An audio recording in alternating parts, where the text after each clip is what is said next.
I mean, there was pretty big movie news, but I don't know if we can like joke on it or whatever. Are you talking about Rob Reiner? Yeah. It's really, really sad, but also one thing that blew my mind, and I saw people talking about this in Josh's Discord server. I think Josh himself posted about this, but if you look at Rob Reiner's like early filmography, he has such a run of movies. Yeah, no, for real. That is insane. Yeah. Like his first movie like is 10 Spinal Tap. years about. Yeah. But it's like an insane run. Spinal Tap. No, for Misery. Like A Few Good Men is in there. When Harry Met Sally. Yep, When Harry Met Sally's one. And all like different Princess genres. Bride. Yes. Princess Bride too. Yeah, it's like crazy. He's got rom-com, he's got like fantasy, he's got mockumentary, he's got like courtroom drama, and then he's got like Stephen King horror. But also Stand By Me. I don't know if you said Stand By Me and Misery. But also like those are movies that are like still in the zeitgeist. When you say, you can't handle the truth, they're like A Few Good Men, or I'll Have What She's Having, from When Harry Met Sally, or This One Goes to 11, like Spinal Tap. It's like I feel like most directors would like love to have one movie that they make that sticks out in the zeitgeist like that, and that dude made like 8 in like right off the bat. Yeah. So it's and the bucket list. Maybe was that Jack Nicholson's last movie? Was that the last one he did? I think it was. No, his last one, I believe, is called How Do You Know? I think that's the last movie he was in, which was, I mean, I didn't see it, but it looked like just one of those like terrible boomer coomers with like him and Diane Keaton or whatever. Which lost Diane Keaton this year too. It's been rough. This has been like a rough like year for like losing actors and celebrities and shit. Dude, speaking of, I just found out today. Do you know who James Ransone is? Yeah. Yeah, dude, that fucking sucks. I really like that guy. I think I've seen him in a few things. I saw him notably in It Chapter 2. I remember him from that. Eddie, yep. Yeah. He's in The Wire. I started watching The Wire. Did I tell you that? I don't think you did. My buddy and I, one of my old coworkers, we started like watching it on like he comes over in the middle of the day because he has like a day off work, and so we've been watching a couple episodes a week, and it's really good. It's really good. Yeah. But I think he's in season 2, so we haven't gotten to him yet. Yeah. Okay. Yeah. I was gonna say he's not in the first season. He's Ziggy. He looks like him, but he looks very young in that. Yeah. But yeah, he was just one of those guys that was always like, it's that guy, and he's one of those guys who like was never in. I mean, It is probably like the biggest movie he was in. But he's never like was like the star of like anything major, but always one of those guys that was like, loved seeing him pop up and stuff. Like Kalia was really bummed out about that, especially. One that I would highly recommend, is called In a Valley of Violence. Okay. It's a Western, with Ethan Hawke as the lead. Oh. And he plays like one of the bad guys, kind of the main bad guy, but kind of it's kind of a classic like revenge Western. Oh, thingy. It's Ty West. Yeah, it is easily my favorite Ty West movie. I recently saw him in Tangerine. Have you seen that? The Sean Baker movie. I haven't, but I want to. It's interesting. I don't know if he says the N-word in it, but he is 100% like he's dressed like Jesse Pinkman. Like he's got like the huge hoodie and then like the Carhartt like beanie, and it's just like because the movie's about like these two like trans sex workers in LA. Yeah. I think it's like a Christmas movie. It takes place like right around Christmas time. I think it is, yeah. Because I think I saw that mentioned on some like Christmas movie list. Yeah. There's like a scene where one of the like sex workers, I think she like has a concert that night. She tells everyone she has a concert, and it's really like karaoke, but she's like building it up and I think she sings like a Christmas song to like a mostly empty bar. It's really funny, but it kind of has that Uncut Gem style where it's like everybody's kind of yelling over each other. But the gimmick is they shot it all on iPhone 5 iPhones, right? S's, yeah, which is cool. It's like it's a neat gimmick, I guess. But yeah, James Ransone I think he's like one of the pimps of like the sex workers. And I think he does say the N-word at one point in time, but he's just like one of those like white. I've heard the term wankster as a good substitute instead of saying like the other W word, which is just one letter different from a different word that's bad. So I don't know if I don't know how kosher that one is to say anymore.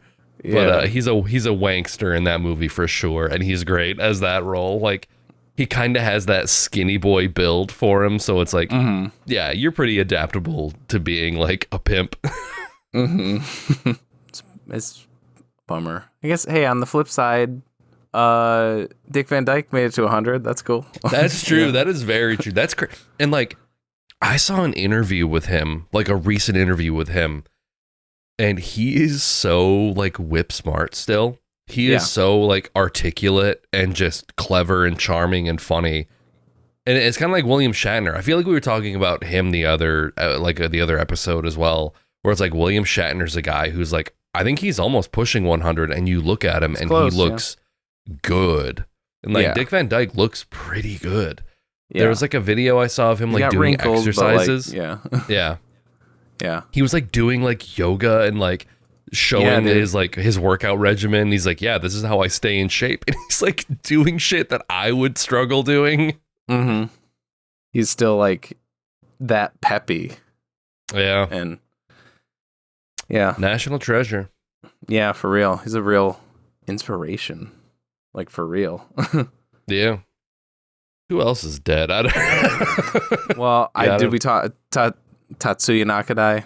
I don't know if we mentioned that, but that was like a month or so ago, but that was another one. That got a lot more coverage than I thought it was going to. There were like a lot of different. I think it's because he was in like Seven Samurai and like other movies. I was surprised. Yeah, dude, talk about a fucking career. Like, you look at his filmography, and he's in like basically nearly, I'll say nearly, because I don't know if he was in any Ozu movies, but most of like any like classic like must-see Japanese movies he's in. He shows up. He's in Seven Samurai, Yojimbo, Sanjuro, Ran, High and Low. I think he's in Kagemusha. He's in Kwaidan. He's in The Human Connection. He's in Harakiri. I think he's in Samurai Rebellion. Like, these are all like major like movies. And I was like, the only thing that he's missing is an Ozu movie, unless I'm wrong and he is in one, and he's not in any Godzilla movies. I'm like, that's like those are the two things that he's like missing out on of being the being classic in like Japanese cinema, like EGOT canon. Like, yeah.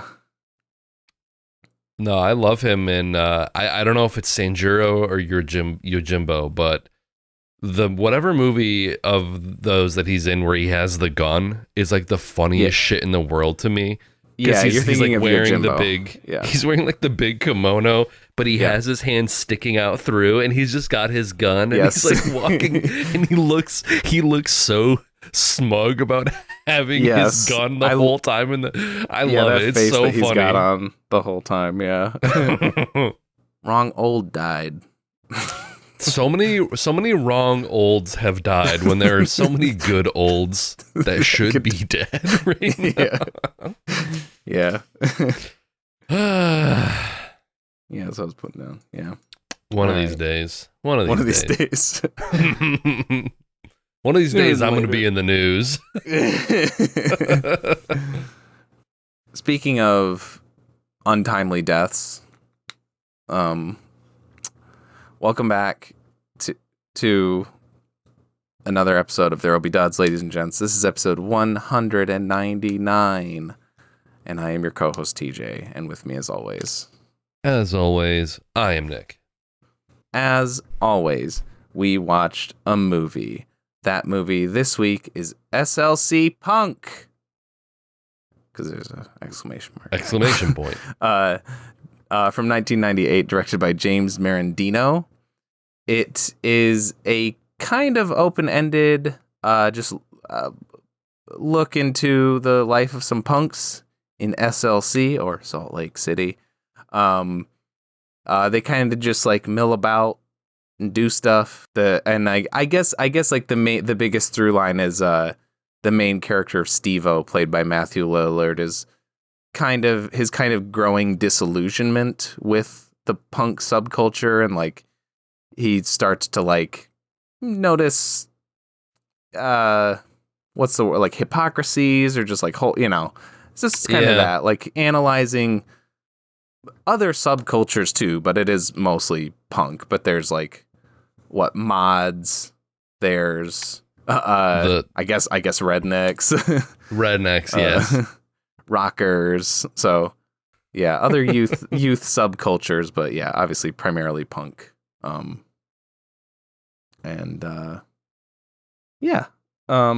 do think this was a very timely pull for us, because I think we pulled this right before when we recorded. Right before the whole Quentin Tarantino thing, I think. Mm-hmm. That's what I was thinking about the whole time watching this. Me too.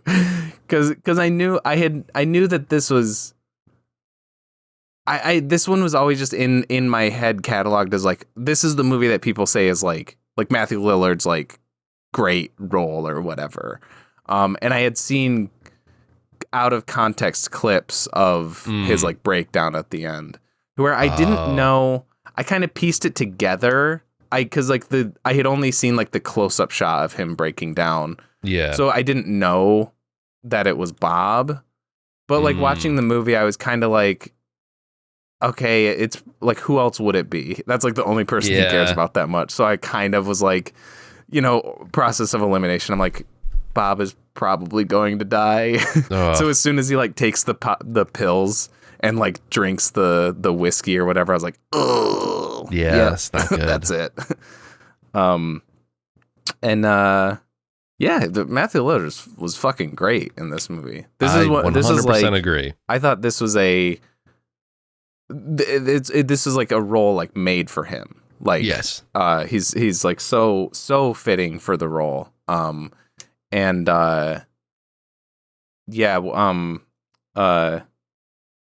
of stealing from I'm just referencing what they said, but I was listening to, or I was watching a video by Double Toasted when they were talking about the whole Quentin Tarantino thing, and this was something he said about Paul Dano, So I mean, I guess for context for like the listeners, sure.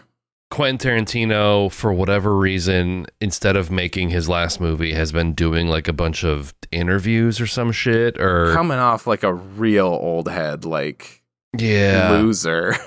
Yeah, and he for whatever reason during this interview said that like There Will Be Blood would have been a masterpiece, but he didn't like Paul Dano, and he said like Paul Dano was like the weakest member of SAG or something like that. Yeah, and I haven't listened to any of the clips. But the only thing I can think of when I like read these quotes by Quentin Tarantino is him saying them in the cadence of the Norm Macdonald impression of Quentin Tarantino. Okay, now I don't mean I have a big ego, okay, because I don't, all right? I mean, my actual head is huge, all right? I mean, I have to sleep sitting up, okay, like the Elephant Man, or I'll die, all right? But okay, get this, though, okay? It was my huge head, okay, that thought up who was perfect to play Marcellus's wife. He nails Tarantino's like cadence and also like body language, and it's it's so funny. But like that's the only thing I could think of when he's like talking shit on these actors. So he talked shit on Paul Dano. Yes. And then what did he say about Matthew Lillard? He just like thought he was like nothing. Like I don't know. It was like, yeah, I know it was mainly about Paul Dano, but it was so weird. It's like, okay, one, it's weird that you like just feel like going in on Paul Dano all of a sudden randomly, and then he's like, it was kind of just like and by the way, Matthew Lillard also sucks. And there was somebody else. I feel like there's one other person that caught strays. I don't remember who it was though. But anyways, the thing that I was getting at is it was that quote about him saying that Paul Dano's the worst actor in SAG, and the guys on Double Toasted, he was like, Quentin Tarantino is in SAG. And like, if you're going to put that out there, for your consideration, Quentin Tarantino's cameo in Django, perhaps. Yeah, exactly. His weird Australian, for whatever reason, character that he plays in that. Yeah, or even like, what's his best role? I don't know. Maybe From Dusk Till Dawn, maybe? That's like, it's the most like, fitting role, yeah. I guess. Not just because he's like sucking on toes in that, but I'm saying like, that kind of feels like his, maybe Pulp Fiction. I know you haven't seen it all the way, yeah, but have you seen that scene? I know the scene he's in, yeah. I mean, maybe that's more his oeuvre, is just saying the N-word over and over again. Because he's basically him. He's himself. It's the most analogous to like him, his real life. Yeah. And then, so just take whatever his, like, what's his best and worst, and then put that against, like, Paul Dano's best and worst. Yeah. I don't know. He's like I said, just real lame ass old head take. Including this. Just like, go back to Tel Aviv, Quentin, and like write your movie. He like lives in Israel now. He like married an Israeli woman. Yes, he lives in Israel now. So he's just really like checking all of the boxes. Yeah. But then it's like he's made so many like great movies, and I have to do Death of the Author even though he's still alive. Yeah. Yeah. And then watching this movie, I'm like, how do you see this as a bad performance? Like you said, this is like the movie made for him. Like I think between Serial Mom, Scream, SLC Punk, and then like Scooby-Doo. Also, have you seen Hackers yet? I forgot. No. Yeah, no, he's great in that too. Yeah. Yeah, he has so many great roles that like I can't imagine. Like, I don't know. And then he was even in Twin Peaks: The Return. I was really happy to see him in that. He's like very brief. I think he's like only a few episodes, but like he's in it, and he like has a chance to like, show you his stuff. Yeah. He was in the AMC show Halt and Catch Fire. I liked him in that too. Oh, okay. That's a good cast. And also like, which I 100% started watching because Lee Pace is in it. But it's a good show. I will also say, like, completely outside of like his acting capabilities, I have heard nothing but good things about Matthew Lillard the person. Mm-hmm. Like, I know. Did you see his response? Yeah. It's like he wasn't even like angry. He's just like, it sucks. It's like, that really sucks. Like, yeah. You just want to like give him a hug. Well, that's the thing is like, I've seen posts talking about like seeing him at Comic Cons, and apparently he is like, that rule that they have at Disney where like the Disney princesses will hug you as long as like the kid wants. Essentially, that's like a rule that they have where if the kid's hugging you, you hug them back until they are done. Like that's like a rule. That is like Matthew Lillard's like ethos for like Comic Cons and like photo ops. where like he is like apparently the nicest person in the world, will hug you, will listen to you, he's just a total sweetheart. Yeah, so Tarantino said he doesn't care for Lillard as an actor and that he's a non-entity. And the other one is Owen Wilson. That was the third one that I was trying to think of. Oh. Okay, I guess. Like what? Yeah, but I feel like you can point to like all of. I mean, Paul Dano, of course, he's. But like you can even point to like great Owen Wilson roles. Like you can you can be like, oh, he's in like I don't know, Taylor. I think sure. Like that's a better example. I was gonna say like I know Zoolander gets shit on at least on a lot, but I think he's great in Zoolander. But then you got like Bottle Rocket. I think he's great in Bottle Rocket. Royal Tenenbaums, his character Life Aquatic, is like, dude. Life Aquatic, yeah. Yeah.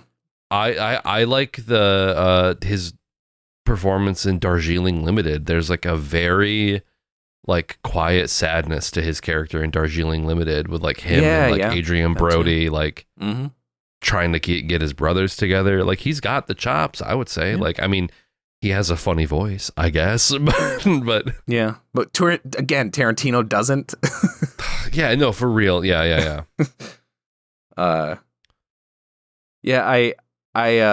I did think I was like somebody who was like an adult at the time watching this movie sees somebody like, I mean, like Leonardo, like in Titanic or in Basketball Diaries, like those like 90s movies. It took him a while to kind of be accepted as like a serious actor, like even regardless of like the praise that like, or What's Eating Gilbert Grape is another good example. Like regardless of the praise of that those movies, especially Titanic got, he was still like, he's the guy that's in like Tiger Beat and he goes on like MTV and stuff like that. Kate Winslet, she's a serious actress because she shows her boobs or something in the movie. Sure. But no, he's just a hot heartthrob. He's a heartthrob, yeah. Yeah, and I don't know if not the exact same camp, but Matthew Lillard could have been seen as like he's like the kind of spazzy guy that's in these like teen movies, and then he comes into this movie and he's like, I could see somebody watching it and being really annoyed with his character, and I was like, is that like what Tarantino saw? Because I feel like he has seen this movie and he's stupid for thinking that he's bad in this movie. But the other reason I was thinking of it is because did you notice Hugo Stiglitz in the movie? I did notice that, yes. Yes. I was like, Mark, where have I seen that guy before? And then I looked it up and I was like, there it is, that's who he is. And he's got the most like stereotypical German accent ever. Like, not what you would expect for the character that he plays in Inglourious Bastards. Yeah. $5,000. I mean, you can buy a fucking car for that. This thing here has a little platinum thing. There's a movie on there. And so it never, ever gets like dirty. I don't buy any records. I only buy CDs because they sound much better anyway, so... That's great. Hey, there's more. A lot more? Much more. Woo! This is kind of a character actor movie where like there are a lot of characters that like, because it's like you got Steve-O, you got Bob, you got Trish, you got Sandy for a little while, and then Jason Segel. Jason Segel was 18 when they made this movie. He literally was 18. He was so young. I knew because I know most of the characters in Freaks and Geeks are the age that they're supposed to be. And that came out like right around this time too. So I was like, I'm pretty sure he actually is. He looks like he could also be in his like mid-20s though. Yeah. So there were two movies that came to mind when I thought of this, and I thought of this sort of as a meld of these two. And they're fairly recently Duds episodes, one more recent than the other. Okay. But the ones for that I'm me, thinking of. Okay. This movie seemed like a combination of Lahane and Withnail and I. Oh, okay. Yeah, I could see that. Because with Lahane, it's like kind of like a hangout movie. You're like hanging out with these punks and learning about like their subculture. And there's not really like a sort of rising action, hero's journey, type story that's really happening. It's just like, these are the punks, these are the mods, these are the rednecks. And like, it's like Matthew Lillard kind of taking you on this journey about like the subculture. Yeah.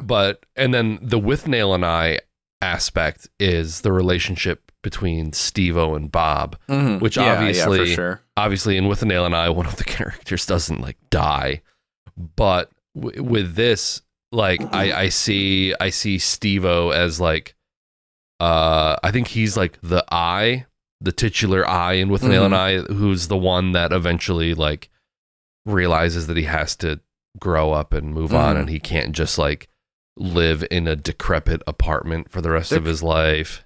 Thinking of it that way, they're kind of like swapped. It's like, because I feel like personality wise, Steve-O is more With Nail and Bob is more I, but their true resolutions are flipped or whatever. Yeah. The one it was so strong in my mind. The only movie that I could think of was Trainspotting. This is so much like an American Trainspotting. I can see that. Just less focused on drugs, I guess. It shows you all the good times and the fun to be had instead of just like being sad and shooting up in your apartment. While, like a baby suffocates to death or something. Horrifying visions and not quite as grim as that one gets, but like especially like the narration, like the way that the fourth wall breaking narration, and just the whole like the energy and tone of the narration of Steve-O is very much like Renton in Trainspotting. Well, you know what? I'm not a fucking hick. I don't wear cowboy boots. I hate the fucking rodeo. Horses smell like shit to me, and I never fuck anyone in my own bloodline. By definition, I'm not a redneck, and goddamn it, I ain't a fucking hick. Yeah, I loved the bits where like they would be literally like at a party, and like Steve-O would have his arm around somebody, and he would be like talking about them to the camera, like breaking the fourth wall, like explaining what archetype this type of person was or whatever. Yeah. And then like there's a couple times where he like, I know with the one girl that like was on meds or whatever, he has her engage with the camera for like a second or whatever. Yeah. That's kind of fun. It's like, yeah, she's crazy. She doesn't take her meds, but then she's like, they call her like the tiger or something, and she does like the like that. Yeah, that's the part I was thinking of. Yeah. She will, I repeat, she will rip your head off. This girl is a carnivore. Look, carnivore. Be careful. The kid that plays young Bob at the end, he's the lead character in Kazam. So his name is Francis Capra. Well, I did see that, and I was like, is he a nepo baby of the Capra dynasty? Maybe, could be. I don't know. I thought it was kind of like an interesting take that I feel like you don't see represented that often. But it's the scene with Steve-O talking with his parents, and it's very funny how you can tell that they're trying to like do like new age parenting woo woo stuff with him. While he's totally just like like they're like, we respect your desire for individuality, your choices, like, and he's like, hey, we did it too. So like, and he's just like, cool. And he flips him off or whatever, but he's like, he's like playing along. Like, it's not mean.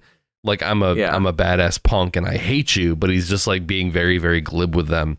But, I think weirdly enough, this movie like nailed like the ethos of boomers so perfectly with Christopher McDonald's character. Like the whole idea was like, in my day it was, hair, long hair, beatniks, paisley, that stuff, and not liked, that kind of thing. This whole thing you're doing, this statement about the American Indian you're doing, I'm baffled. And not just me. I mean, I'm saying regular guy in the street is going to be baffled too. And we're hip, we're cool.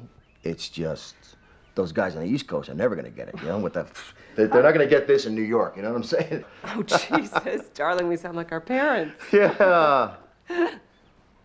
It's difficult, dear. And then he even says, we didn't sell out, man. We bought in. Bought in, yeah. And I was like, oh, holy shit. Like, this movie is like ripping on like the smarmy, yuppie boomer generation. And it was very cathartic. It was very like funny, but also just like, I feel like it nails it of like the problem with like a lot of boomers and their attitude towards like younger people that are struggling. They're like, hey man, we were rebellious too. Like, we had all the, like, so many of like my parents' friends are like those types of people that are like, we played outside and we drank out of the water hose and we had all the best music. We got lead poisoning. Yeah, and if you have any student loan debt and you want relief at all, you should kill yourself. Like, that's like their mentality. Like, I pulled myself up by my bootstraps.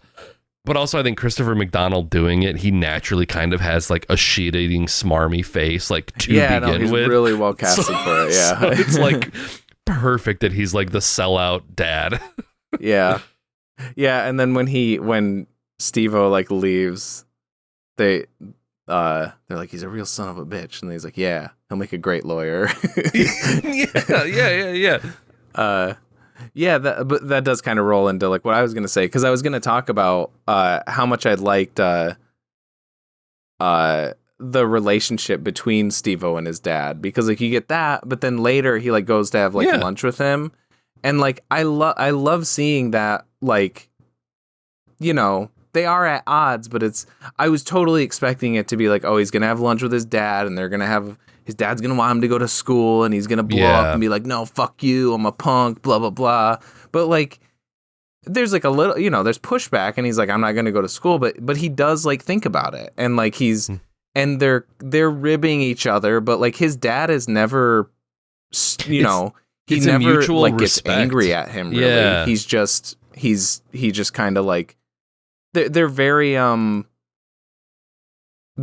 like you know, they seem like they're talking to each other as people, and I think that like the movie as a whole is like, that's what I appreciated the most, was the character writing. Like they felt like real people. Everybody felt real, and like there's a few like kind of darker, poignant moments that really worked for me. Not that scene with his dad, like that's not dark, but I thought I really liked that stuff. Volkswagen, you know, right? For the people. Who designed it? Who made that possible? Let me give you a hint. Adolf Hitler. It's just a car, okay? Yeah, absolutely. I completely understand that point. But it's a car that was built, designed, and created on the blood and the pain of your people.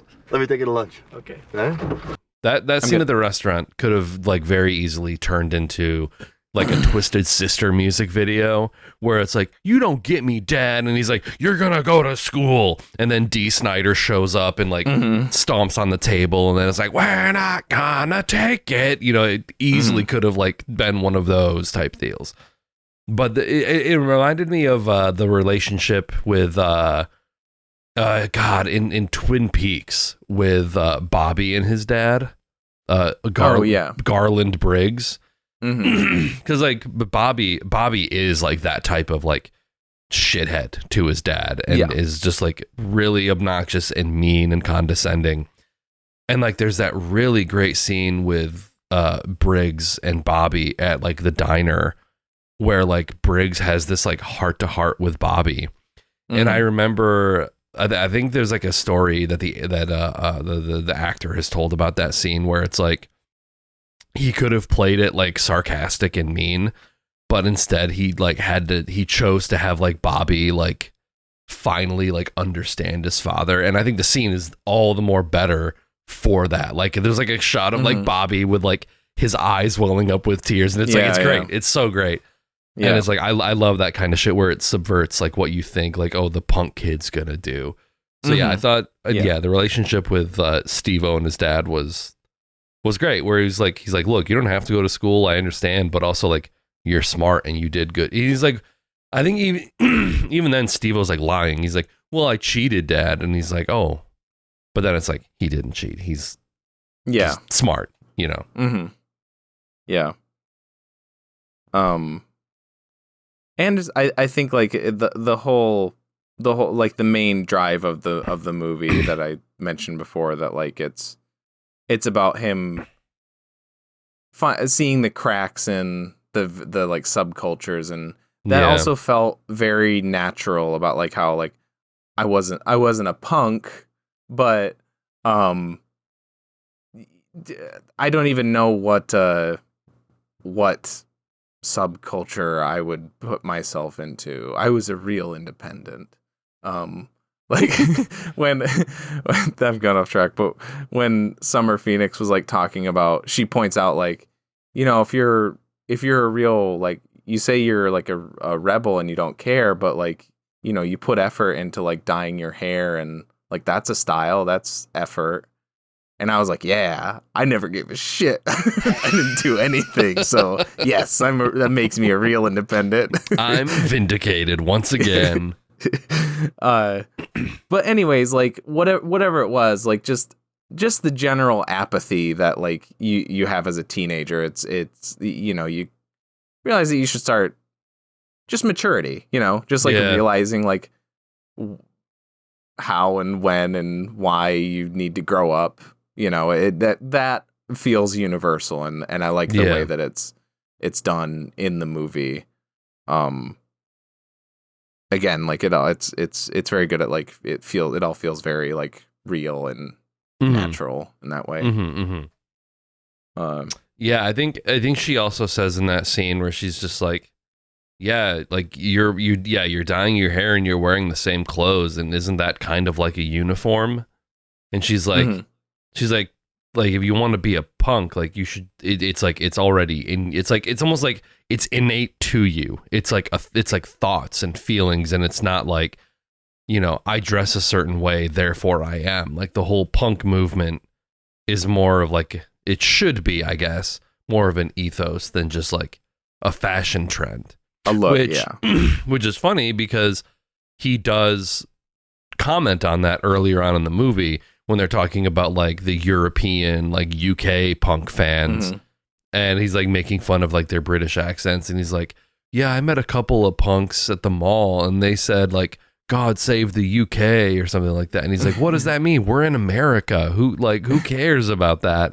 So he's like, even he's calling out other people for being a poser while it's like also adhering to the same, you know, fashion that, you know, you're essentially wearing a uniform, whether you like want to admit it or not, whether, you know, it's your way of like identifying yourself, but it's like, I'm an individual, but I'm dressed like everybody else. It's like, it's such a, what is it? I mean, another thing is like Community. There's like that episode of Community where the show Community. Okay. Yes. Sorry. Yeah. Where like Jeff's talking to Troy about like his Letterman jacket, and he's like, you take the jacket off, and you're nobody. You keep the jacket on, and you're like the guy that has never left high school. He's like, the point is, you're doing it for them. That's the part. That's like the poser part, is you're doing it for them. You know. Yeah. That kind of reminded me. I think it's when they're at the gas station and they're like in Wyoming. God, they're like getting the beer, and then like there's the lady in there talking.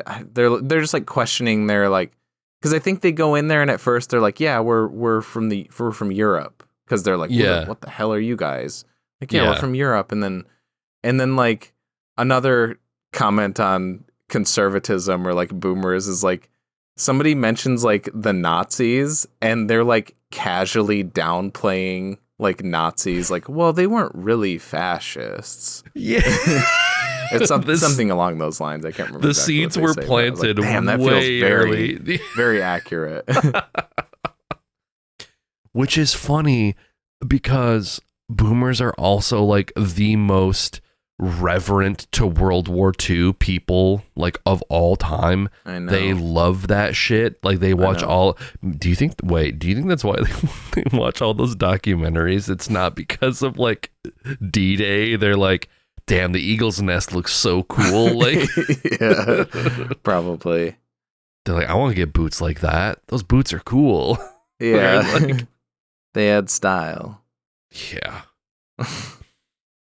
could be. It is, or I don't know.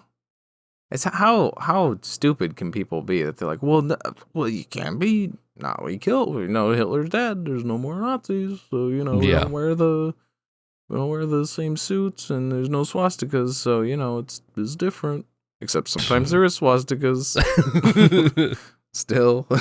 They even cover like skinheads, like where they find him and they immediately like beat the shit out of him. Yeah. I like I love that that's universal in the, like, speaking of Lahane, because they're punks, they're societal like rejects, and yet they see the skinheads near the end and they immediately go into assault mode. No. Yeah. Yeah. I love that because a lot of people just kind of associate skinheads with like a lot of those subcultures, and I like that, like, these movies set them apart. It's like, no, they are not. Yeah. They are not punk. They are not. They're not the ones protesting. Room. Yeah, Green that Room too. Yeah. Like the Red Laces or something like that. Like. Mm-hmm. And they even sing the Nazi punks "Fuck Off" song. Yeah. The movies does a good job of like switching on its tones and like, but not feeling like it still feel, I don't know how the way to put it, but like the thing that I'm thinking of specifically is Devon Sawa's character. How like the first scene or two you see of him, it's like total like clown show comedy. Yeah. Like he takes like 100 hits of acid through his pants, and then he's like tripping, and he like tries to kill his mom or whatever. And he but sees it's all Bob, played and for, Bob is Jesus. Yeah. He's like, how are you walking on water right now? Yeah, but it's all played for like laughs. But then later you see him like peddling on the street, and it's like just the dialogue all around that was really like it worked really well for me. And another thing like that, like even today people are like it feels more mindful or whatever of like addiction and homelessness, and like how those things can be intertwined. Like how he's just like, I just fell apart after that, and I can't get a job. I can't, so I'm asking for change on the street. My life sucks now. And it's like, that happens sometimes. Yeah. I mean, maybe not the way that it happened to him, but Yeah, people just kind of fall through the cracks, and I think this movie does a very good job of, I don't know if like balanced is the right word, but I guess it's like that sort of realistic, like realism of like their like subculture and like their thoughts and ideas, where it's like the parents aren't seen as like cartoonish and evil, but like the punks aren't like, I don't know how to describe it other than it's like, it just seems like a very like sort of balanced look at like a certain place and time. Like I did read that like balanced the director is a good word. Yeah. The director like based some of like the characters on people that he'd actually met like while he was living in Salt Lake City. So it's like there is that level of realism where it's like, I've met people that think like this and talk like this and have these sort of attitudes, and it's just like, I'm not trying to tell you one way or the other, but it's like this is how they think and this is how they live, and like this is their opinions on stuff. It's funny, I was talking about how like I didn't like think of those other movies that you were talking about, like as far as like this movie being like them, because I realized in my notes I did, because I wrote down that when Matthew Lillard shaves his head, he looks just like Vincent Cassel in Lahane. For the longest time, I thought that was Matthew Lillard in that scene, because I had seen like YouTube compilations of like, like a film video essay talking about whatever, and like whenever there's like a video essay happening, sometimes they'll just kind of throw famous scenes from movies around in the background. But I had seen like that where he's standing in the mirror, and for the longest time, I thought that was Matthew Lillard. Oh, so. Okay. Yeah, weird there's full a circle moment. Yeah, There's a part especially, it's probably when he's at the funeral and he kind of has like a sour look on his face and he looks just like him. Yeah. I don't know. There's not much to go in with the scene where he finds Bob dead, other than like it's just another example of like really like all the things that he says. It's not like a big speech or like no, everything he says. I'm like, that feels like something that you would say if that happened to you. Like how he's just kind of rifling off different things. Like he's like, what am I gonna do now?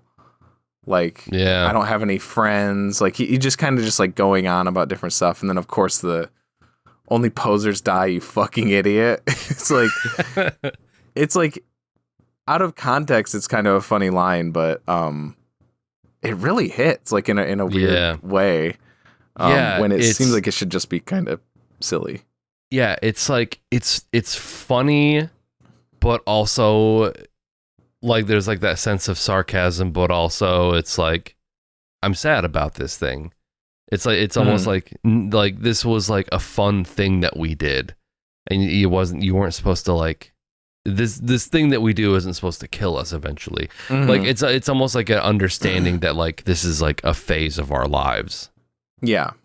Kind of thing, and it's just like you took it too seriously or whatever. Not that he took it too seriously, but it's like no, because it was a total like fluke, and like I mean they make it a point that like Bob is more or less like a straight edge. Yeah, and it was just like there's a whole section on nicknaming him Heroin Bob, and then that being like an ironic nickname because he doesn't do heroin and he's afraid of needles. Yeah. Yeah.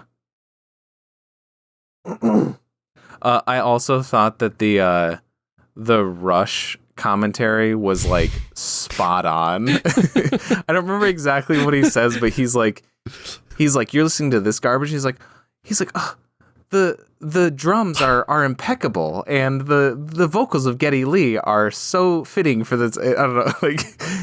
Like that he's like complimenting the really music, like Rush, but that's he's like it's technically good. If you look at all of the like disparate pieces, it technically is good. Okay, but like, is it good? And like I like Rush too. Like 2112, I love that album. There's like a handful of other Rush. So I haven't really like listened to a lot of their stuff, but like the stuff I've listened to, I'm like, oh yeah, that's good. Yeah. But I mean, there's a reason that it's like your libertarian uncle's favorite band.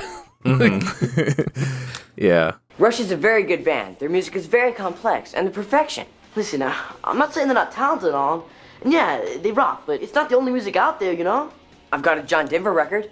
I just watched the sequel. I did see that there was one. It fucking sucks. It is fucking terrible. I couldn't believe how bad it was. Oh man. It was one of those like just like it's the same writer and director. Yeah. Which is insane because it it's I don't even know how to explain it, but it's one of those standout like. And it's not like a mainstream. It's not like a big like studio movie or whatever. But it literally feels on the like nearly on the level of like an IFD movie or whatever, like something that we'd see with like Cynthia Rothrock or whatever. I mean, not an action movie, but like basically like that quality. Like I think you watch a clip from it. Yeah, I think he did. It was like Indiegogo, at least partly. Yeah. But. Yeah, it's fucking awful. It's literally like I said, it is on the level of those. It's terrible. Interesting. And like going into it, I was like, okay, it's like it's weird because it follows Bob and Trish's kid. Like it's like I don't know. I don't think they say it in this one, but. Basically, like shortly before he dies, I guess like she got pregnant and sure. So this is their kid when he's like it's like 18, 19 years later. So that would make it like 2004, I guess, based on the timeline of the movie, something like that. the character is very annoying and cringy. Like it's like he's obsessed with death because his dad died when before he was born. So he's like he's like a Victorian goth punk or something like that, but he sees himself as different. And like he literally like he dresses in like frills and like he looks like Victorian, and he literally like it's like SLC Punk, but if it didn't have like the insight that it does. Oh, where like he has a conversation with this girl and he's like, there's a part where he's like, like our ultimate destination in life is death. And I think that's really beautiful. So like, what else is there to really think of or plan for than our own deaths? And I think that's a really beautiful thing about nature. And the movie takes it completely seriously. Like all of the way that this character is like, it's never like looked at other than just being like, yeah, this is, yeah, right. That's what, and nobody's ever kind of like, questioned or like, I don't know how to put it, but it's like, again, it's this, but just lacking any sort of like depth or insight or anything. And like, just a fucking wacky, like just undermining of the first movie. So like Bob is the narrator for the second one. From like Beyond the Grave, and like it'll like cut to him, so he's in it physically, and he's in like kind of it's just kind of like a nondescript room. It kind of looks like their apartment, so maybe that's what it's supposed to be, but it's like, shadowy and foggy, like ghosty. And just like I really like his character in the first one, but he's really annoying in this one, where like it feels like it's Bob, and I wonder if they wanted to get Matthew Lillard, because it feels like Bob doing a Steve-O character, because he's like, it starts and it's the main character and he like gets into like a fight at a concert or something maybe, and then Bob just cuts in and he's like, see that guy getting his ass kicked? Yeah, that's my seed. And then he's like, and you know where he's at? This is Salt Lake City. That's where I totally died. And like that's the tone that he's at, like fucking Sonic the Hedgehog style cadence the whole movie. Whoa, way past cool. Yeah. Oh no. Yeah. And oof. And it also has the most ham-fisted like fan servicey cameos in it, because Devon Sawa and James Duval are in it. Okay. And by God, it's like it feels like a joke movie. Like everything about it feels like a joke movie. Like the first scene that you see of those two, they're together, and James Duval transitioned. He's no longer a mod. He's into Norwegian black metal. And he runs a black metal shop, whatever that means. Does he talk about how cool Varg is? I don't know. That's like one of those old. I think I know somebody. what you're talking about. Yeah. No, but it like I don't know what like the stock like cut to opening shot of an episode of Cheers sort of thing, where it's like James Duval's behind the counter and he's doing the thing that you do in movies where he has a rag and he's just like wiping the counter, and as the camera kind of pushes in on them, and Devon Sawa's on the other side of the counter like leaning his arm on it, and he's like, so John, what have you been up to? And he's like I'm not shitting you. It's like he's like, he says something along those lines of like, so John, what have you been up to? And he's like, well, I'm not a mod anymore. I got really into black metal and now I blah, blah, blah. Like they're just talking about like, this is what happened to me over the last 19 years. We haven't talked since the last movie. And then the one guy, Eddie, who's the other mod. That was the guy that was in Rent, is also in it, and he now is like a pimp, but he has a limo, so they like ride with him to get to the story. Basically amounts to the son gets dumped and he's like kind of sad, so he gets drunk, and he's never drank before, and then he goes to a punk concert with with a couple of his friends, and then his mom, so Trish, is worried because she's like overprotective because she's like a single mom and that's her only kid and blah blah blah, and hearing that he's like was drinking, she's worried, so she like enlists Devon Sawa, James Duvall, and the guy from Rent to go like drive to the concert, and there's just like no conflict. It's billed, at least what I thought. It seemed like it was like a road trip movie. It's called A Young Punk's Odyssey through the hinterlands of Utah, and I was like, hey, even if the movie's not bad, I love if there's some cool like driving shots of them going through like the desert in Utah. I'd be like, that's cool. I love that. I love that part of the country.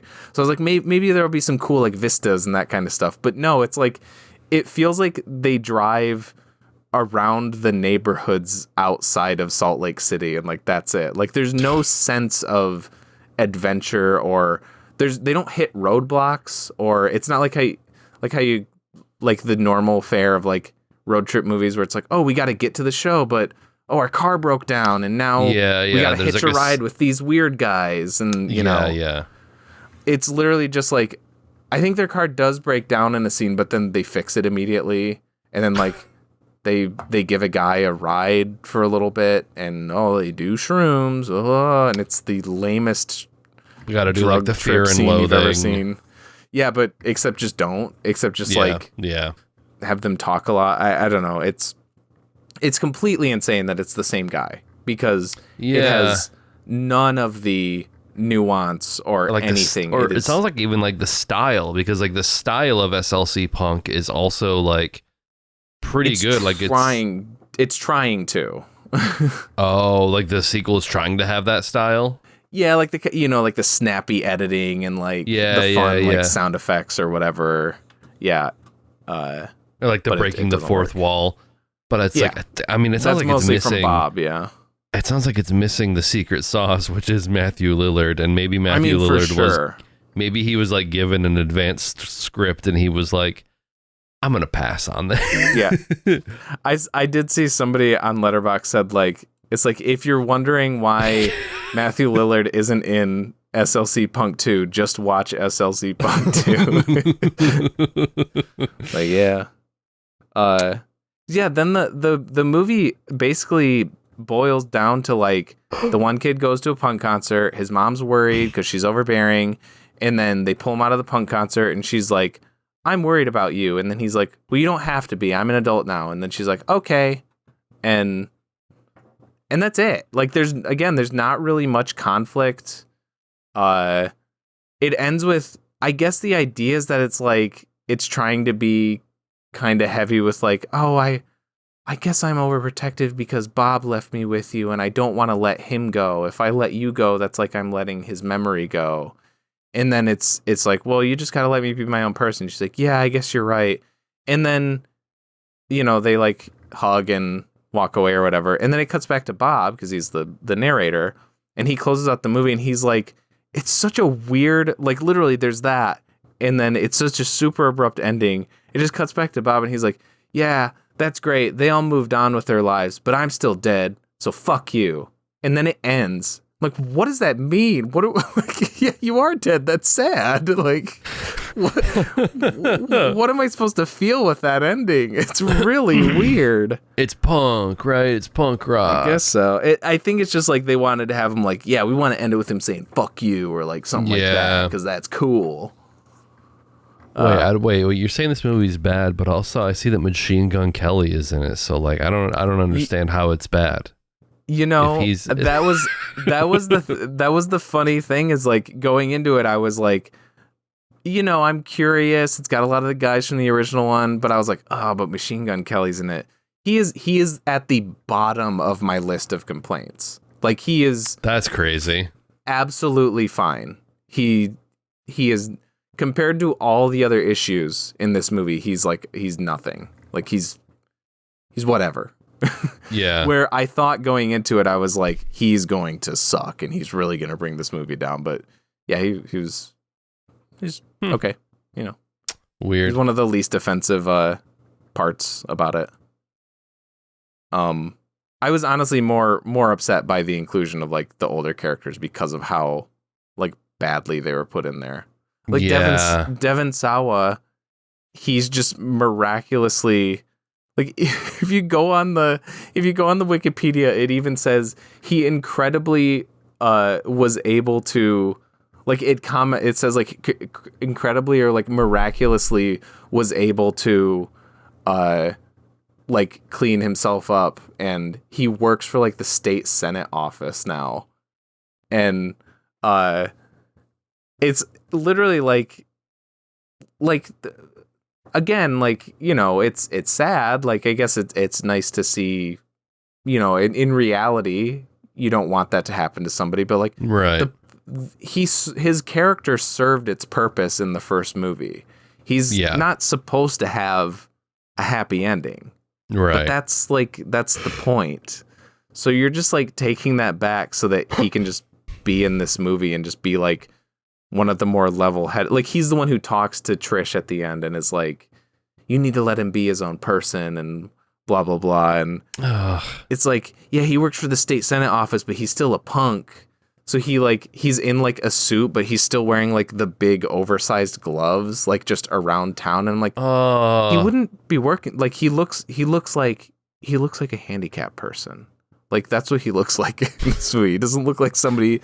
Is that the point? I don't know if the movie seemed like it had any forethought put into it. I would think maybe it's like, yeah, the people who work for the politicians are loonies anyways, but I don't think that's what it's doing. I think it's literally just going, yeah, remember he wore the gloves in the first one? Yeah. Because remember it? Remember it? Yeah. Yeah, terrible. Like, yeah. Very, very bad which is so crazy, because again, SLC Punk seems to be so like funny but poignant, but like balanced and thoughtful in surprising ways. It's weird to think that, I mean, I guess, you know, it's not that uncommon for like a director who makes one great thing is capable of making like a ton of other like really bad things. But it makes you wonder, like, what happened? What changed? Or was it a fluke? You know, was SLC Punk a fluke? He doesn't have a ton of movies on his resume. Well, it's like there's SLC Punk, there's The Punk's Not Dead, there's another one called like Americana or something like that seemed to have okay reviews on Letterboxd, but everything else, the film posters themselves looks like some shit that would be on like a Wheel of the Worst episode. I think that's what this would be if it wasn't a sequel to like a beloved cult classic. Like that's kind of what I mean. If it didn't have that tie, that's kind of the group that it's in.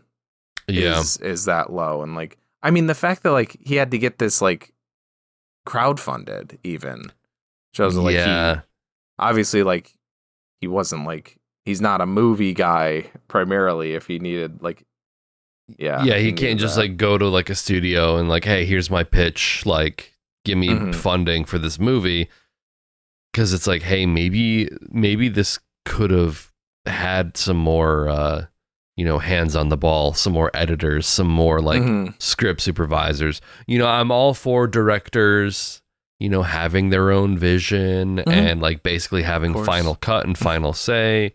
Yeah. Like all that, like, you know, auteur shit or whatever, like your Paul Thomas Andersons or your Quentin Tarantinos.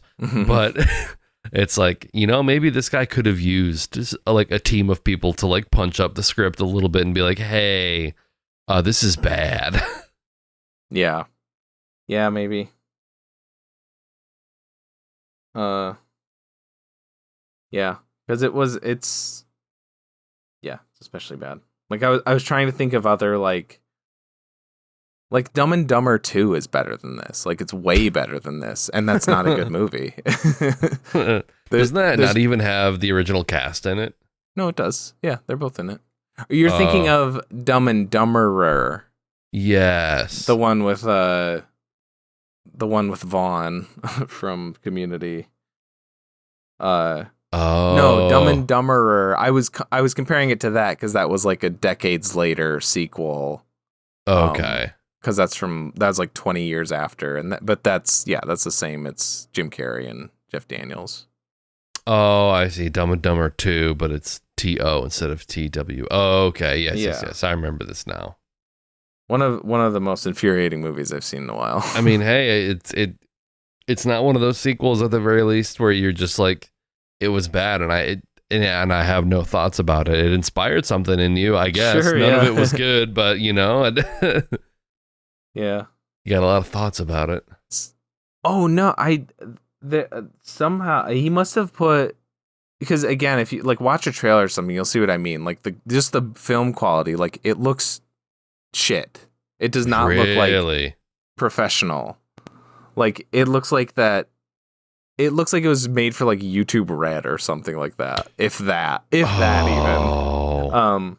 But I don't know. Maybe there's some workarounds with like certain songs, but like there's still a lot of like needle drops in it.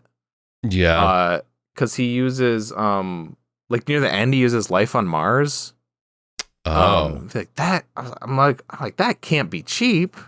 No, no, it cannot. Which then makes me wonder, did he just do it? Did he just say, screw it, I crowdfunded this, like, no one is seeing this? Maybe. Because, like, I highly doubt it got, like, a theatrical release, like, at all. Right. Yeah. So it probably flew under the radar enough for, like, no one to really notice. Yeah. I guess I can go first. I'm going to go with an 8. I liked this quite a bit. I think Matthew Lillard is perfectly casted for this role. I think, regardless of what Quentin Tarantino thinks, I think Matthew Lillard is really good at, like, invoking a wide array of emotions in this movie. He's very wacky and funny, but then at the end, he proves that he does have like those dramatic chops and he can sell it. And I get why people might say that this is like his best movie. I think he's like perfect for this. And then, I think it's like really well casted outside of that too. I think all of the other like sort of character actors that kind of come and go in the story, they all feel like people. They all feel like, real people that, they're not the focus of the story, but it's like, oh yeah, there's Devon Sawa's guy and he did this. And they like, have flashbacks of all of that. And it's funny, but then it's like they come back later. Like we were talking about with Devon Sawa, whereas like, but this is like his actual life and it's kind of sad. So I think the movie toes that line really well of being like very funny, and then also just kind of being, dramatic and kind of sad. It's good at pulling like those emotions out of you.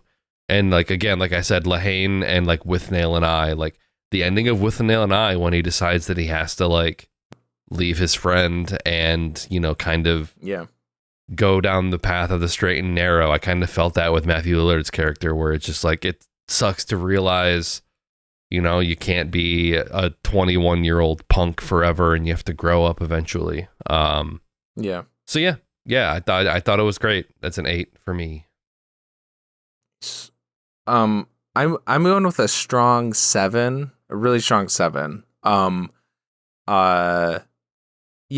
I think my favorite part, really well casted, acted, but I do think like the writing was the strongest. Like I went through all the stuff that I like.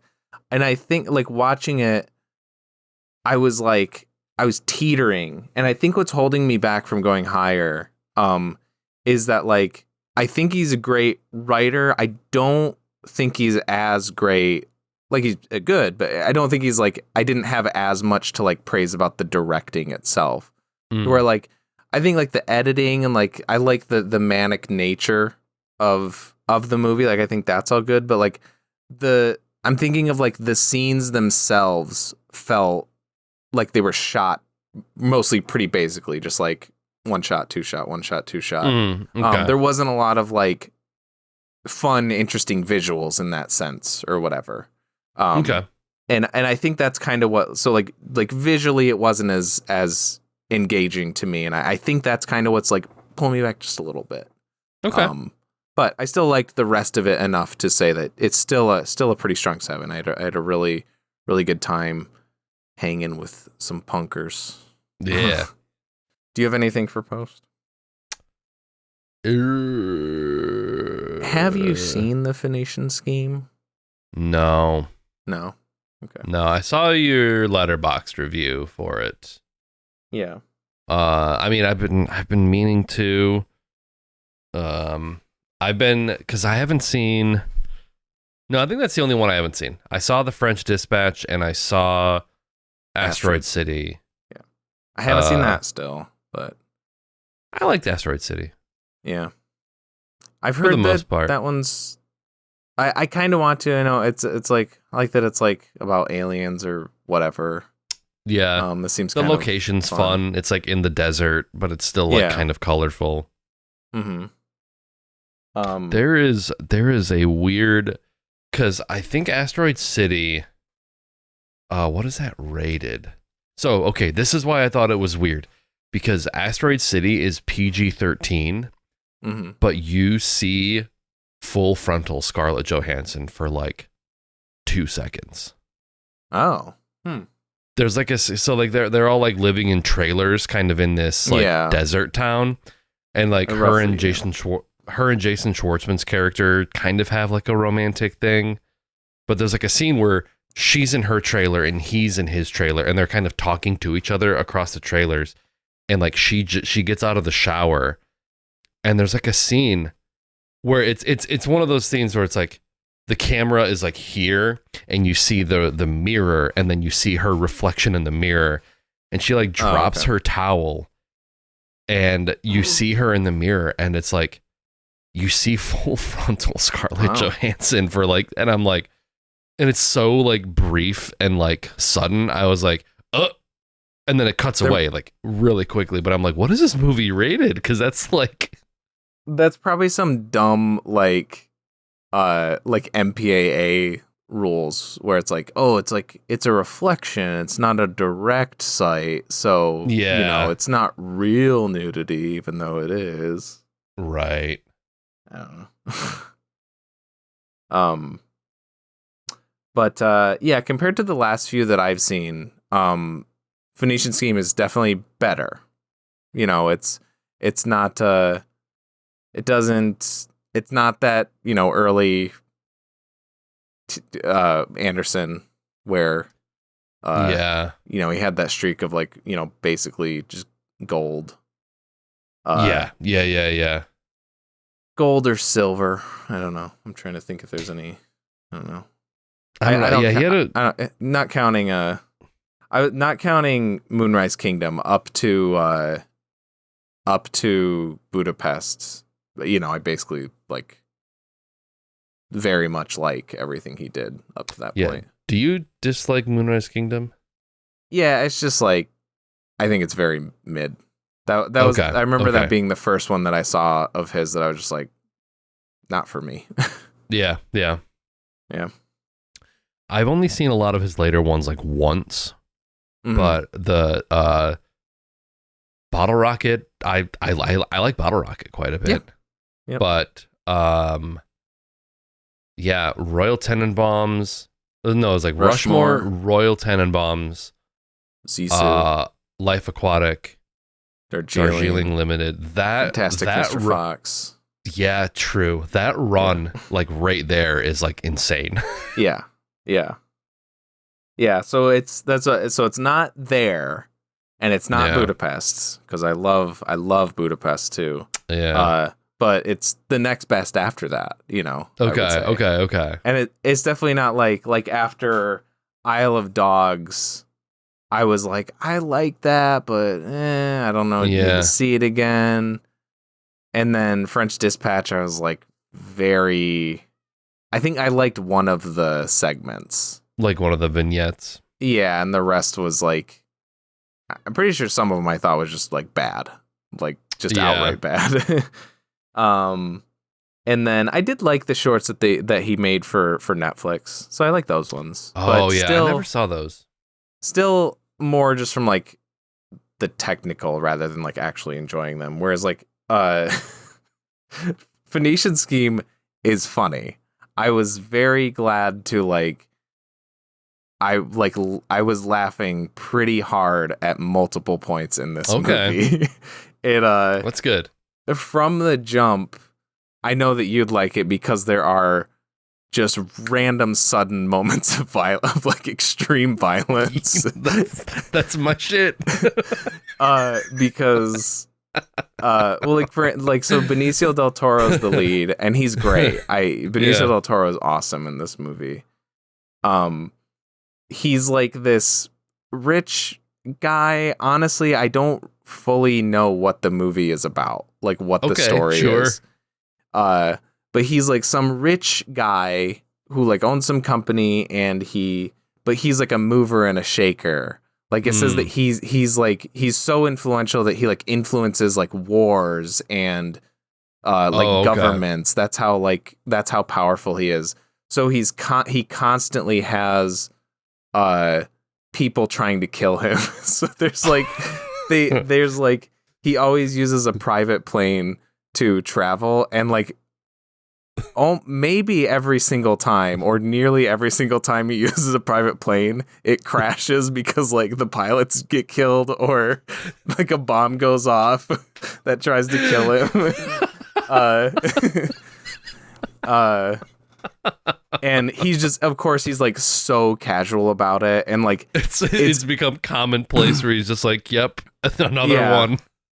Every time he has a drink, before he takes a drink, he has a little like dabber, and he like drops a thing in the water, and if it turns a color, then that means that there's poison in it. So like sometimes he does that, and then they have to like take it away, and it's like a routine to him. Like he's just constantly like, yeah, we gotta check this for poison. Yeah, I get he's always like, yeah, that we might get targeted, blah blah blah, but I'm okay with it, so you guys don't need to worry. And he's like, the whole movie is about him meeting with various business partners to make the Phoenician Scheme happen. There's a country named Phoenicia, and something with like overhauling their economy or something. Again, I don't really know what it's about. But the series of events are him meeting with different like investors to get them to like fund the Phoenician Scheme, to get them to fund this thing that he's trying to make happen. And he's always like twisting the like rewriting their contracts so that they have to pay more. It's always like contentious. Like there's some thing that some roadblock that he hits. Like what doesn't happen in SLC Punk too. Like you go on an adventure and things happen because you need conflict for stories or in stories for them to be like interesting. But ultimately it was just like it was just really funny. I think that's what carried it for me and just made me be like because Anderson is one of those directors that, especially recently, but I mean people say this even earlier, I think there's a tipping point where he started as like he's just slowly been on this getting more kitschy, more quirky just throughout his career, and he has not stopped. It's just constantly been pushing further and further. So it kind of like, I feel like each entry, it just takes more for me to like it. I don't know. Because again, like with those earlier works, especially like Rushmore and Royal Tenenbaums, the characters have so much like heart. I think Mm-hmm. they're not just I don't know, I guess. Well, now it's like and, every character in a Wes Anderson movie is autistic. Like that's yeah, what it's yeah. like. Yeah, pretty much. Where it's Whereas, like in Royal they showed Tenenbaums, you have the emotions. one. They're all every character is like because there is the one like autistic kid that Bill Murray is like testing. That's every character in a Wes Anderson movie now. I love that bit in the Royal Tenenbaums where like he's like reading the note and he's just like, Dudley is also like colorblind and has acute hearing, and you can hear Dudley from the other room. He's like, I'm colorblind, and he just continues into the like tape recorder. Yes, you are. Yeah, it's a good like gag, but also like I don't know. It's so funny. Mm-hmm. Yeah. But yeah, I mean, other than that, it's what you expect. You know, there's a huge cast of names names and faces. You know, got a lot of very intricate set design and shot composition. So it's got all the classic stuff. I just I thought it was very funny, and therefore that allowed me to kind of connect with it more than recently. And I like the relationship with Benicio and the main girl who's his daughter. Okay. It's in a Wes Anderson-y way. It's kind of like a bonding father-daughter movie too. And they only speak like quippy little like jabs or whatever. Like they have the same like sort of vocal cadence, and they all just. We haven't been very close our whole lives, but I guess I appreciate you now. Like that kind of, you know, something like that. That like, because they're a little like estranged. Yeah, like almost like a Margot Tenenbaum, where she's just like, I guess we're just gonna have to pretend that we're brother and sister and we're in love with each other and like keep it secret. Like she has like a very like straightforward, like monotone way of saying things. Yeah. Yep. Yeah, that's basically all of his characters now. Which I do feel like, I mean, Grand Budapest, there's still like, you know, Gustav is very animated, and he talks, he doesn't talk in that monotone way, or Zero, you know, so they're not all, but it does kind of feel like everybody talks that way now, which is a little, it's a little grating. Unless he's able to reel it back, I really can't see liking one of his movies as much as I have liked, you know, to me, I don't think he's ever going to make something as good as, you know, Budapest or Rushmore or Life Aquatic or whatever, any of those ones. But you know, again, this is much better than it has been. You'll take what you can get. Yeah. As long as he's able to make me laugh still. He's just got to put Adrian Brody's character from Grand Budapest in everything, because the part in that of Grand Budapest when he says this, it's fucking yeah, so funny. It's so good. Because I think his character is kind of in the French Dispatch, isn't he? He's like an art collector. I don't think it's the character specifically, but I think Adrian Brody is in the French Dispatch, and I think he plays a character that's very similar to the one he played in Grand Budapest. Okay. Because I remember being like, "Oh shit!" Like that part's funny. Yeah. Yeah. No, I think they were, because I think that's the one. The one that I liked in that was the one with Benicio del Toro, and he's like the artist. Yes. Who's like also psychotic or something, because he's like always in jail or something like that. Yeah, and he like falls in love with Léa Seydoux. Yes. Yeah, no, I know why you like that one. Yeah. Next episode. Yeah. Is a very special episode. It's a big one. It is our 200. So, not an anniversary, but not because we switched to bi-weekly. It's our calendar's all messed up, but it is number 200. Yes. So we talked we decided we're gonna do. Well, we usually do trilogies for these. I don't know if we realized this before, but we're doing for our 50 block episodes. We're doing another Sam Raimi trilogy. Yes, I was because thinking we did about that for the last one. Yeah. Hey, the guy made some good movies. So we are doing the Evil Dead trilogy, meaning the original ones. I know there's new ones, but I mean, well, people say the Evil Dead trilogy. I think they still think of Evil Dead classic. 1, Yeah. Evil Dead 2, Dead by Dawn, and Army of Darkness, all by Sam Raimi. Yeah, we're gonna do that. I mean, I think it worked. I was like thinking about that. Like, should we do another one? But like, I mean, Sam Raimi has been like a very influential, like early TJ movie adventure. So he's and influential to our own stuff because we are also going to, as like a little special thing, because we usually do something a little more personal for our anniversary episodes. So that's why I was kind of using it as an excuse to talk about one of our own. We have a movie called The Ungrateful Dead that is heavily inspired by the Evil Dead movies. So we'll be kind of covering that for like our post or bonus segment, whatever thing that we do. That one is on YouTube. I forget what channel it's on. I think it's your personal one. My TJ one. Yeah, formerly known as Ganon guy. Yeah. Yeah. So if you feel inclined, it's there. It is on YouTube.